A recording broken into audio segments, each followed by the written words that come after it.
Welcome back to my channel Rajnil blog star. আজ আমরা সবাই মিলে যাচ্ছি বড় মার উদ্দেশ্যে, মানে নৈহাটি বড় মার কাছে।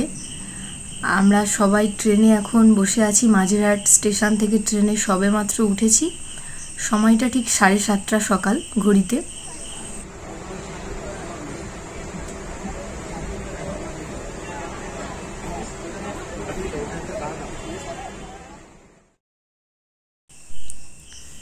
এই মুহূর্তে আমরা চলেছি কিন্তু নৈহাটির উদ্দেশ্যে।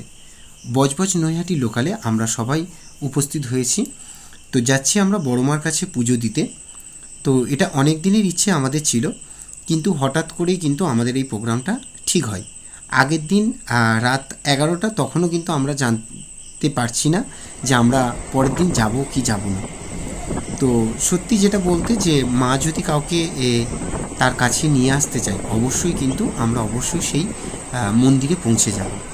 তো সেই জন্যই কিন্তু তোমাদেরকে একটু ঘুরিয়ে ফিরে দেখাচ্ছি। ট্রেন কিন্তু অনেক খালি খালি ছিল। আমরা যেটা ভয় পাচ্ছিলাম যে হয়তো খুব ভিড় থাকবে, সেটা একদমই কিন্তু নয়। তো কথা বলতে বলতে কিন্তু আমরা প্রায় অনেকটা রাস্তা অতিক্রম করে চলে এসেছি এবং আমরা দেখতে পাচ্ছি সেই কিন্তু নৈহাটি স্টেশন, যার অপেক্ষায় আমরা এতক্ষণ ছিলাম। এবার কিন্তু আমাদের নেমে পড়ার অপেক্ষা। তো চলো বন্ধুরা, আমরা ট্রেন থেকে নেমে তোমাদের সাথে আবারও গল্প করব এবং সারাদিনে আমরা সেখানে কি কি করলাম সব কিছুই তোমাদেরকে দেখাবো।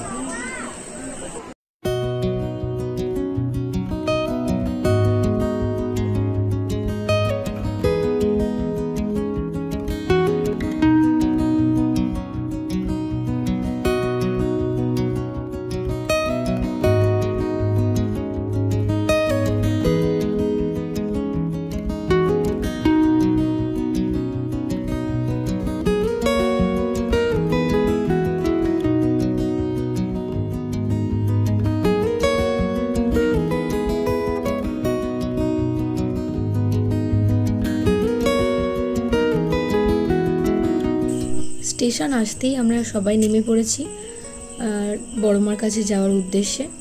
এবার আমরা চলে যাব 1 নম্বর প্ল্যাটফর্মে। আর স্টেশন থেকে মন্দিরের দূরত্ব খুব বেশি নয়, 5 মিনিটে। ওখানে অটো টোটো সব ছিল, আমরা পায়ে হেঁটে গেছিলাম। তো যাওয়ার পথে আমরা ফুলের মালা নিয়ে নিয়েছিলাম কিছু, অনেক কম দামে পেয়েছিলাম, ওখান থেকেই নিয়ে নিয়েছিলাম। ডালাটা আমরা নিইনি, কিন্তু ওখানে ছিল, তাই আবার ওখানে গিয়ে কাছাকাছি ডালাটা নিয়ে নেব। ডালা শুরু হচ্ছে 51 টাকা থেকে। এবার তোমার ইচ্ছে মতো বাড়াতে পারো, 101 টাকা। আমরা দেখতে পাচ্ছি মায়ের মূর্তি, ওই যে লাল এটা দেখা যাচ্ছে, ওখানেই মায়ের মন্দির। তো এবার আমরা ডালা নিতে এসেছি। ওখানে আমরা জুতো ব্যাগ রেখে এবারে ডালা নিয়ে চলে যাব। আমরা নিয়েছিলাম 51 টাকার কিছু ডালা, 101 টাকার কিছু ডালা নিয়ে এবার আমরা সবাই মিলে চলে যাব লাইনে। দেখি কতটা লাইন পড়েছে ওখানে।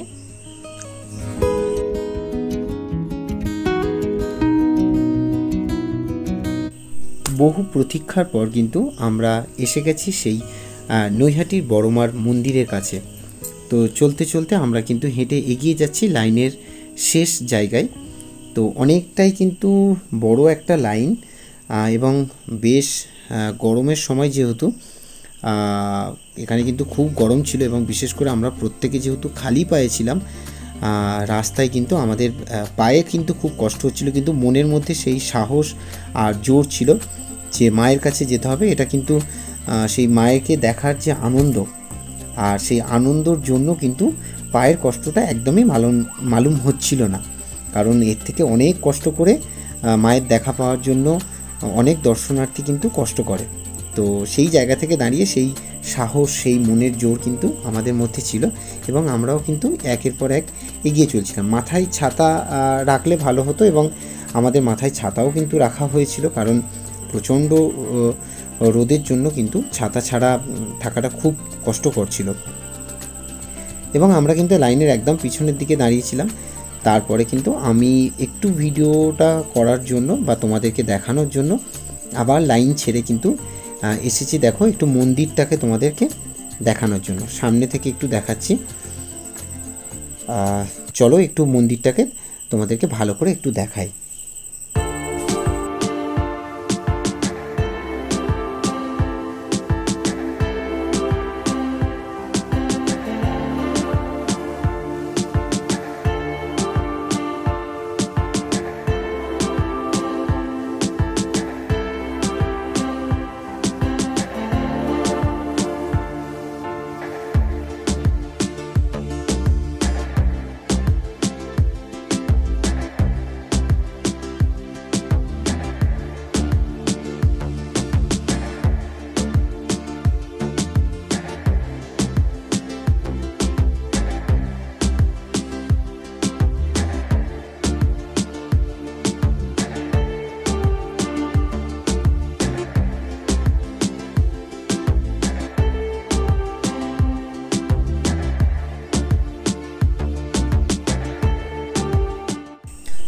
এবং মঙ্গলবার এখানে প্রচণ্ড ভিড় হয়, সেজন্য আমরা একটা অফ ডেটে এসেছিলাম, তো ওই জন্য ভিড়টা একটু কম ছিল।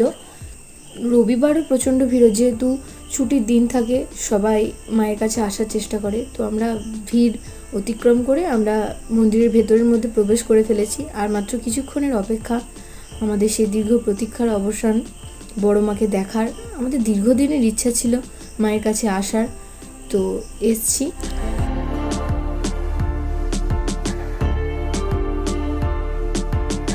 এখানে আমাদের পুজো দেওয়ার সময় লেগেছিল লাইনে দাঁড়াতে প্রায় আধ ঘন্টা মতো, আর ভেতরে এখানে যে একটু সময় লেগেছে প্রায় আধ ঘন্টা, মোটামুটি পৌনে 1 ঘন্টা থেকে 1 ঘন্টার মধ্যে আমাদের পুজো দেওয়া হয়ে গেছিলো। আমরা ঠাকুরের ইচ্ছায়, মায়ের ইচ্ছায় অনেক কম সময়ের মধ্যেই পুজোটা তাড়াতাড়ি দিয়ে দিতে পেরেছিলাম।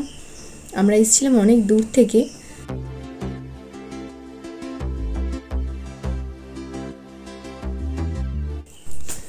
দীর্ঘ প্রতীক্ষার অবসানের পর মায়ের দেখা পেলাম এবং তোমাদেরকেও সেই রূপ কিন্তু আমরা দেখানোর চেষ্টা করছি। অনেকটা দূরে আমরা রয়েছি এবং আমরা যেটা খুব আমাদের কাছে যেটা খুব অজানা ছিল সেটা হচ্ছে যে আমরা বারবার ভাবছিলাম যে ভিডিও করতে পারবো কিনা বা ফটো তুলতে পারবো কিনা, কিন্তু খুব অন্য রকম একটা লাগলো, যেটা অন্যান্য মন্দিরের ক্ষেত্রে হয়ে থাকে বা কোনো দর্শনীয় স্থানের ক্ষেত্রে হয়ে থাকে।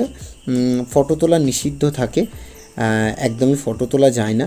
যদিও এখানে কিন্তু খুব বড় বড় করে বিভিন্ন জায়গায় লেখা রয়েছে যে ফটো বা ভিডিও করা নিষিদ্ধ, তার মধ্যেও দেখলাম বহু মানুষ ভিডিও করছে। ওখানকার যারা সিকিউরিটি রয়েছেন বা যারা প্রশাসনের মানুষজন যারা রয়েছেন তারাও কিন্তু সেই বাধাটা দিচ্ছে না। এটা একদিক থেকে খুব ভালো, যেটা হচ্ছে কি ধরো আমি ভিডিও করতে পেরেছি, তোমাদেরকে দেখাতে পারছি, এটা একটা ভালো দিক।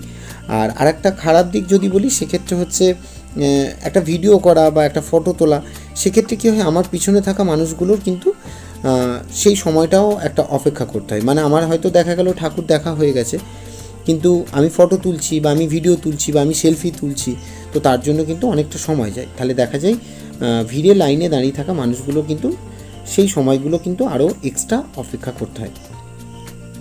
তো তারপর একটু আমাদের হালকা করে খাওয়া দাওয়া করা হলো। এখানে ভারী কিছু আমরা টিফিন করিনি কিন্তু, কারণ আমাদের যেহেতু বাড়ি ফিরতে হবে, তো সেই জন্যই হালকা করে আমরা একটু টিফিন করেছি। ওখানে কিন্তু ছোট ছোট অনেক দোকান রয়েছে এবং তোমরা যদি রাস্তায় থাকো দেখবে বহু মানুষ তোমাদেরকে হেল্প করবে বা অনেকে রয়েছে তাদের দোকানে নিয়ে যাওয়ার জন্য বলবে। অবশ্যই জেনে বুঝে তোমরা সেই দোকানগুলোয় যাবে এবং অল্প কিছু খাবার খেয়ে নিও, কারণ যেহেতু আমরা না খেয়েই ওখানে গিয়েছিলাম, তো পুজোর পরেই হালকা টিফিন করে আমরা আবার ফিরে আসছি। কিন্তু তো অলরেডি আমরা এসে গেছি। আমরা ফেরার সময় কিন্তু শিয়ালদা থেকে ধামুয়া স্টেশন, এই মুহূর্তে আমরা ধামুয়া স্টেশনে নেমে গেলাম। তো ট্রেন দেখো চলে যাচ্ছে। তো বেশ অনেকটা সময় তোমাদের সাথে কাটালাম। আমরা সকাল 6টায় আমরা আমাদের বাড়ি থেকে বের হয়েছিলাম, আমরা বাড়ি ফিরেছি বিকেল 3টের সময়।